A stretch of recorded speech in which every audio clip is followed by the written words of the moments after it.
Jo bialing gwasame banarwach ke report mi shalat mede koran pal pin ke liengda ka bana jeling ke kwi gana dang rota tonten kon kato ke jen gwasame tele mi lele te che joje no kan gadi shikane ti dong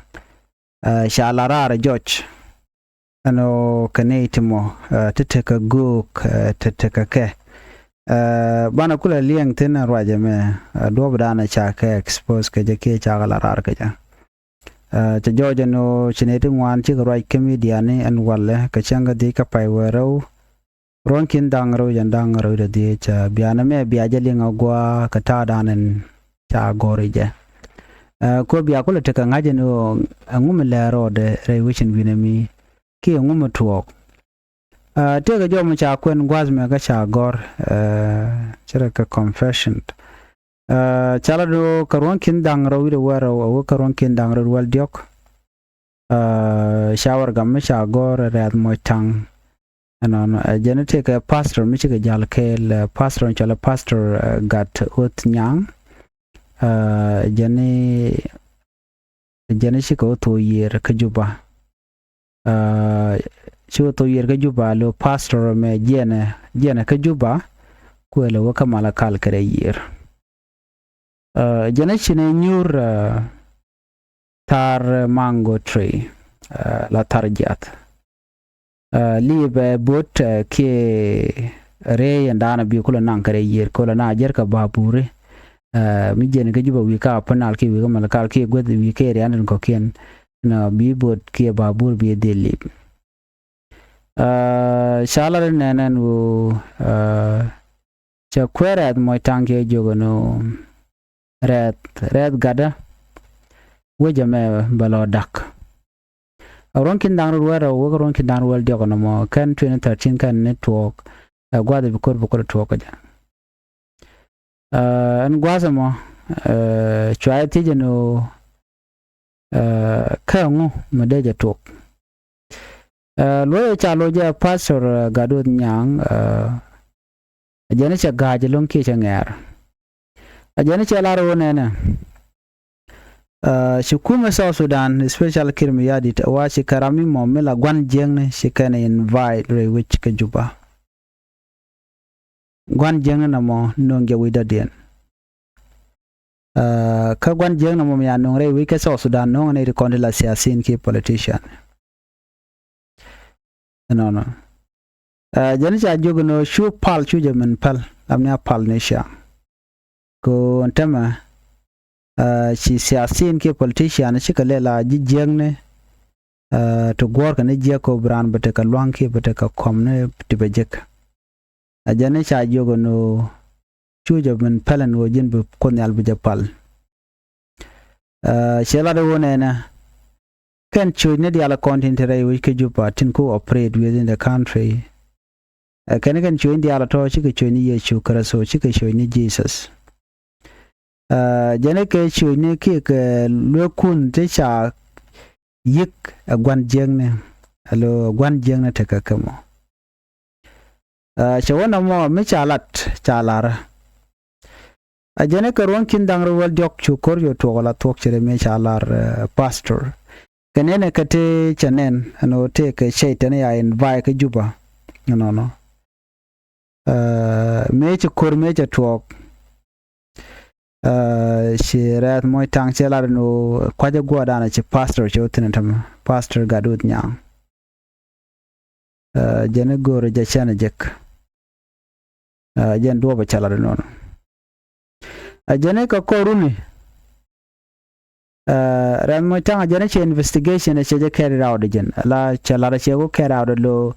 gor jeno be ngajeno me chala da pastor to wala chi to no che tekene tan wan te cha gor shaitan rai wi ka South Sudan shegu jeno ngu mi balat shegu jeno an ba tarkatin kontwok ba je gor no ba je ngach shu gor la tok jenu be tok ba jangach gor jeno be ngaj la tok me chala da pastor me tok wala she tok then shu investigation shu jalat ko be reality amon tok ko kwar ba jangach and when mo ajana chwa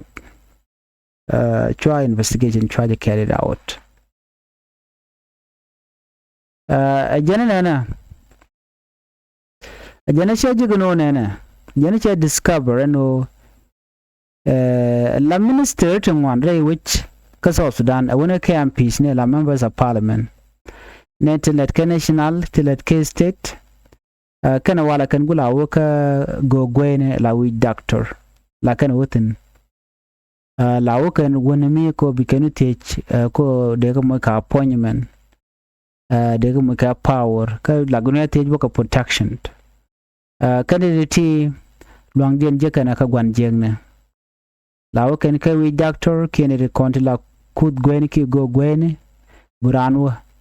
no tanat our use can local community ne de konti la go gwene in terrainat tanat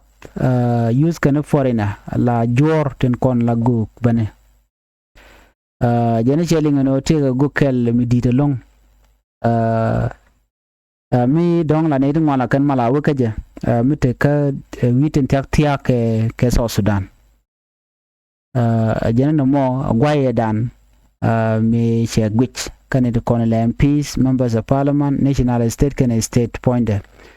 can ideality use can we doctor ka kwigo baran baye mo ka lonke baye mo ka power ki beje gang bidor beje gang lo tere ke bijak chala ro ne 90% maybe ka South Sudan gan dial use can wan jeng ki shaitan no wa take gok me beje long mate ka jen East Africa mo no wa kwadang ro re which ka South Sudan use can en gokomo chakula re won teme ka jarun kin dangro jandangro de jame chete ka more secret teche benawt teche come out openly ala George no janane tin yam tin shi shaitan lam yam tam right corner ne de to che chut ken chakalat sharad no raman yam shinaro ke kwide ka she be denied ne bome lat ke je ka gwase dan chedemnen yen mo ka tura me chimal ke yat pinyone wa bull mill jen che tueeth ka gogonte ka West African special women ke man che wo che menen yen mo ko turu gwad mo che rodo gung nen yen che mal yat pin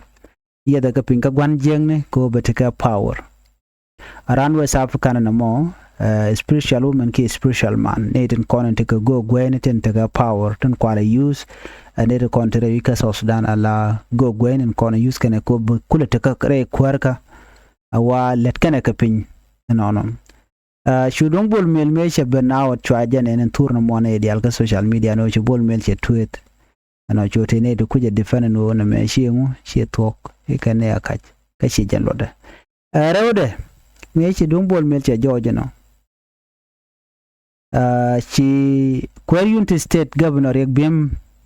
chajele nyaw mo ko je expose wajen gule let ken Somali practitioner ka ceremne ni na mo tur mo gwasa mo akanen konto ka wajen na tutka especially in Ekbim ala governor Queryunti State wajen tutka ka Somalian nen yen dio je ka jen tur na menen yen mo gwata mo tutkan ka tutkan ka go gwene and content kwa which kwa jale yar kan kwa ti den yen gatine kanete mo kanete kono cha den cha expose ke cha la no chi cha go ken cha ka ngach okay shara no murai kon ka talk you know ala rege ji to ke conflict re ka South Sudan ne de yara la ngai kon dial no ne me wa political ka tribal but ne me wa a spiritual battle by the way ne ti nyin wa gwan jengne chaje welcome ka landung South Sudan ya gwan jengne chaje mo ka gwan medit ne dial tintere wi ka South Sudan kan kus gwenditi kan yar ka naone kwa dangaro ko kan cha expose ka cha la rara ci jo ci mi chane no ne de ko ken ka tinte ke go ken bat chicken go ro baja ngach let ken ka pin jen mi nyodo goro jeno jin mi jirame mo goro bi community bi lwak bi charo ken ngedu bi kadil wi ka jen siang gwene na mki siang gongne goro tie ken kon da ka so Sudan ti ne te ka power lat ka je ka sha ka wuch wa ken goro bi position bi je secure ki appointment bu kon tweet ka ken go gati ci bol melelel je be pan tama jalo ayena the Regbim la United State Governor Ramadan and la mentu the kaje around Somalia a Somalia practitioner mishaga turkel ka turman chanen no misha gwanje chai mi ka gware na dio janga yin mandan la tuok jeg dial la be kare wich tel mu gam la tuok so jenen be ni jen longono mo no jin bi dorun broad shulika ka dor mishi rodo lot ke mi jek wacha gwa kaje yangan we waje woja be jega lon kaje so Sudan wa goro kunyal ko jojo gwanu kende dial kon lar kare de ci ka ceng jengne ala gwan jengne jandan switch che dak mi bu kwardial bu ka la ne timo la ji shaitan la wukan lo ko de kana ti dongde de ne no kan ngat kan kos kare diare je mi jega wa da kulte cha wucha je doje de wai dwaje ka shen jegren konin to kana kan gogri cha exposed in tama ke shanen ano chi kwadang rote chi ka tweet ka te joj kala mila la ne je long cha ngai kan diale tin wo ka te joj queer unity kana queer bol mele cha joira arona kan na wa use kan go tin tiene bone ala go tin ta dawine wa kan siasi ne rewi ka so Sudan wa use kan tactic mo ko bugoren gang bugoren jago ba ka kwany la kwar ka cha bu longa moy kaka jen ta dan let keneje how come do you yana den midit how come do de mal go yat pin ni amut ka mishit keje amete di nam abi shol ni baba na me agenda na yos ke che ngai kone go gwene dial ke agenda na non kore re ka so Sudan la kor ter kere wi ka so Sudan chere men chaling no won spiritual war ko di kare den kone cham kana kane de kon to tin cha goro te ke cham go am de la re wi ka so Sudan but they only need position gor kane yo to shike dir bo shike na gor no dong de kan le pal Koran jin mishi lele they roll watch but they want to stay there ka power mona yala kona linga no power it can corrupt people mishi power shi je kan les jando lagwa so na me amle rode ne ti sha ke expose shirmana sha len gwadame ne di wan chi kariya ka lon komanda le rode no ka tok de men tok de ne ti chal ka ti kware wi ka Sudan ke politician kan di alte kan ka ngote kan ne ti use kan ke tilago gwene ajen dobran ku kan le survive ke je chang le ne jeg bolong bolon en ko ken bo kwaj teram mo bi jogumen tilade mi jeg so no mo ba yere siang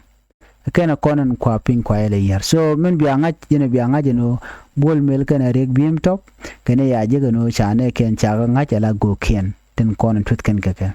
so go ken to akan go ken konan ram ga wi kwara but ci dung bol mel cha je chirmen chanen